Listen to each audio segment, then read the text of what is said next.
আচলতে চাওক দেশত আজি মূল্যবৃদ্ধিৰ জুই আৰু দেশৰ নিবনুৱা যুৱতীসকলৰ হতাশাই দেশ একেবাৰে অন্ধকাৰচ্ছন্ন কৰি পেলাইছে আৰু আমি কংগ্ৰেছ দলে ভাৰতীয় জাতীয় কংগ্ৰেছ দলে নিখিল ভাৰত কংগ্ৰেছ কমিটি আৰু সদৌ অসম প্ৰদেশ কংগ্ৰেছ কমিটিৰ নিৰ্দেশত ভাৰতীয় জাতীয় কংগ্ৰেছ দলে ৰাইজৰ পক্ষত ৰাইজৰ স্বাৰ্থত দেশক এই সমস্যাৰ পৰা পৰিত্ৰাণ পাবৰ বাবে আমাৰ এই দাবী আৰু আন্দোলন আমি অব্যাহত ৰাখিম।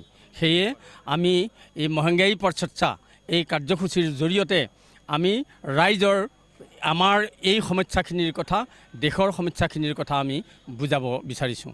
কাৰণ এই চৰকাৰ বনিয়াৰ চৰকাৰ আৰু আমাৰ জনসাধাৰণৰ যিখিনি পুঁজি জনসাধাৰণৰ যিখিনি আয় উপাৰ্জন এক কৌশলী পথেৰে বনিয়াৰ হাতত পুঁজিপতিৰ হাতত পৰিছে আৰু এই দেশ পুনৰ দেশীয় কোম্পানীৰ হাতলৈ নিয়াৰ এক কৌশল ৰচনা কৰিছে।